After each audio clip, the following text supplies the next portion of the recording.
Baru pembukaan masa sidang besok tanggal 21 tentunya setelah pembukaan mungkin setelah rapat paripurna kita bisa melakukan rapim atau besoknya atau besok lusanya. Yang pasti ini kan kita sudah reses cukup lama dan banyak sekali masalah. Rapim ini mungkin akan diselenggarakan dengan segera, kemudian akan dilanjutkan dengan Badan Musyawarah Bamus dan konsultasi dengan seluruh konsul dengan fraksi, ketua-ketua fraksi yang lain. Jadi kita berharap masalah-masalah, semua masalah yang ada bisa segera kita selesaikan, termasuk tadi yang ditanyakan omnibus pemilu.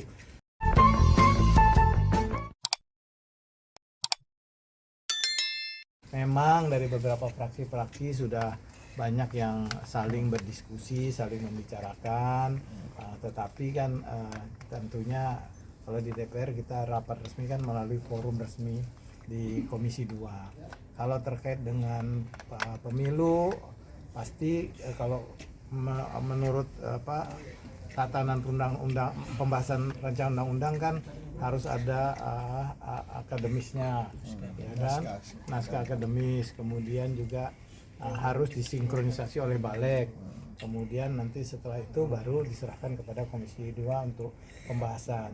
Tapi sebelumnya juga mungkin DPR akan membuat semacam forum discussion, forum group discussion untuk mendengarkan masukan-masukan dari masyarakat, dari akademisi, kemudian para pelaku pemilu ini dan juga para stakeholder yang terkait untuk kita mendiskusikan. Nanti masukan-masukan ini bisa kita bawa pada saatnya nanti kalau dibahas RU ini di Komisi 2. Terkait dengan parliamentary threshold, kemarin saya sudah sampaikan, ini kan undang-undangnya belum ada perubahan, tetapi kan yang dikhawatirkan kemarin ada gugatan di MK dan ada statement dari Menko Pak Yusri, katanya ini bakal berpeluang untuk dihapus juga.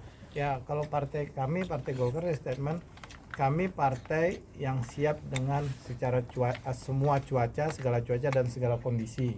Jadi apapun yang ini terjadi, kami Partai Golkar harus siap.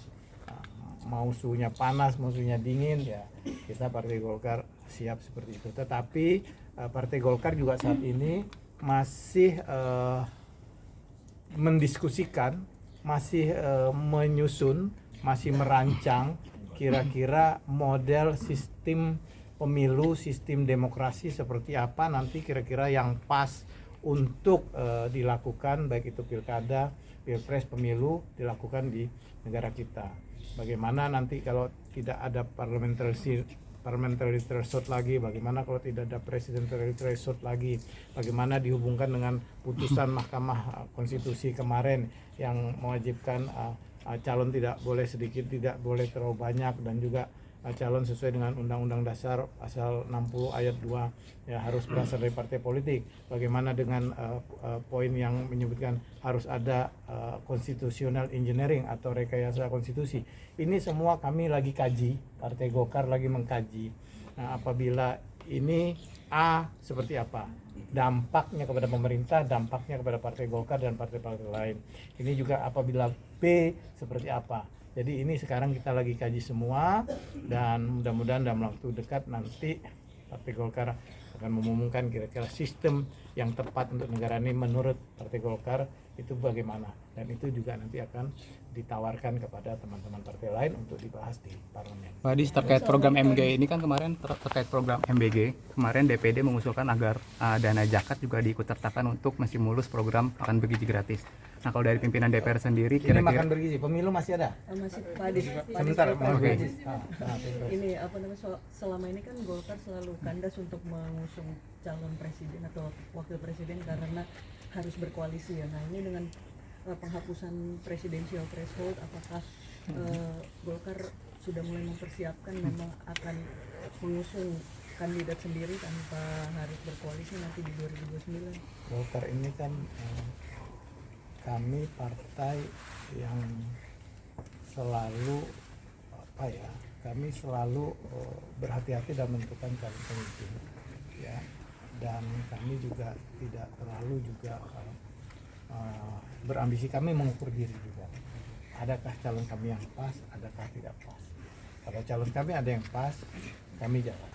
Karena kami melihat beberapa tahun terakhir kita mengusungkan juga tetap tidak terpilih. Bahkan terakhir-terakhir rame-rame gembor-gembor sudah jalan, di ujung tidak mendaftar juga. Jadi kita realistis saja Partai Golkar ini gitu kan. Kalau memang kita bisa yakin usung, kita jalan. Kalau tidak, ya karena doktrin kita kan bolak-balik karya kekayaan. Siapapun menangnya kita akan mendukung pemerintah, kan seperti itu.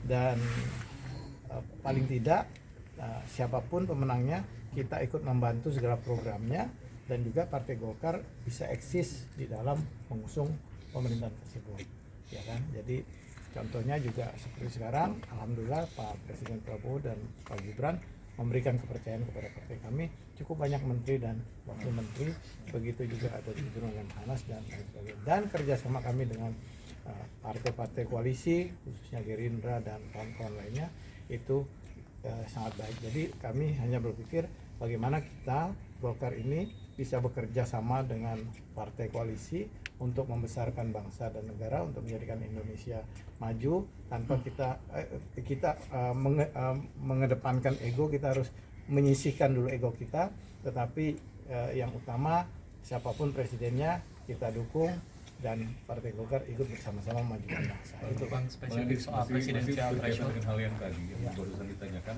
apakah kemudian Golkar melihat ini sebagai sebuah peluang poin plus bagi Golkar untuk bisa mengusung sendiri?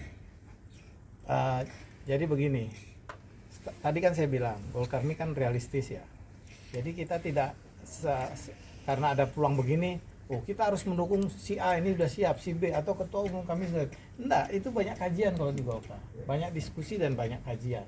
Nanti akhirnya, nanti kajian itu apa yang kita putuskan, apa yang diputuskan bersama-sama, itulah yang akan kita lakukan. Ini kan masih panjang.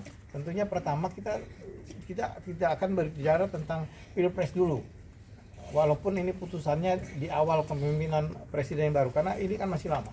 Kita ingin mengatur dulu bagaimana sistem demokrasi kita ke depan, bagaimana Pilpres kita, bagaimana pilkada, bagaimana pemilu, apakah mau tetap serentak, apakah mau tetap model seperti ini, apakah tetap pilihan langsung atau seperti apa.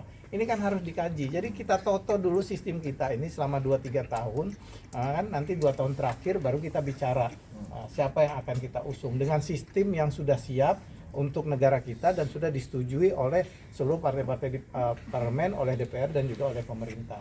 Jadi saya pikir kalau bagi Golkar kita mau bicara siapa nanti yang akan diusung atau ini memberikan kans yang terbaik untuk Golkar, itu masih jauh. Jadi Golkar belum berpikir. Nah, saya tak tahu ya kalau ada oknum-oknum yang masih berpikir ke sana, tetapi secara kebijakan Pak Ketua Umum saya Pak Bahlil dan kawan-kawan wakil-wakil Ketua Umum dan juga pengurus, kita berkomitmen, kita mendukung dulu kepemimpinan Pak Prabowo ini, membesarkan bangsa dan negara, mensejahterakan rakyat. Nanti di ujung kita toto demokrasi kita, baru nanti seperti apa keinginan dari Partai Golkar. Itu kalau Partai Golkar. Berbicara soal sistem kan di presidensial threshold ada rekayasa konstitusi kan kemarin yang dihapus itu.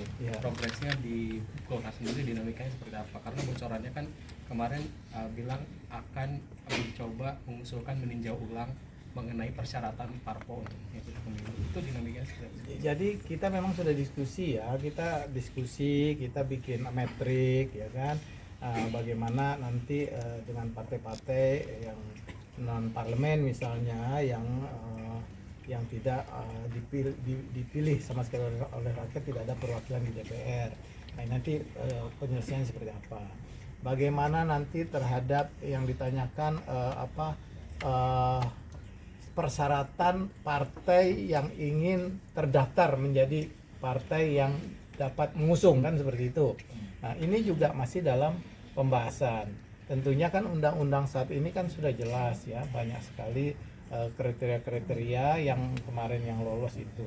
Ya kita mana tahu besok hasil pemilu 5 tahun lagi, karena ini menghindari misalnya calon yang membludak, misalnya pendaftarnya ada 100 partai, Nah, nanti undang-undangnya bagaimana, syaratnya apakah diperketat atau tidak. Nah, ini kan tergantung nanti kawan-kawan seluruh partai nanti seperti apa di parlemen. Jadi ini masih kajian semua, kajian, dan kami masih masukkan semua daripada seluruh stakeholder termasuk akademisi, tokoh masyarakat dan lain-lain.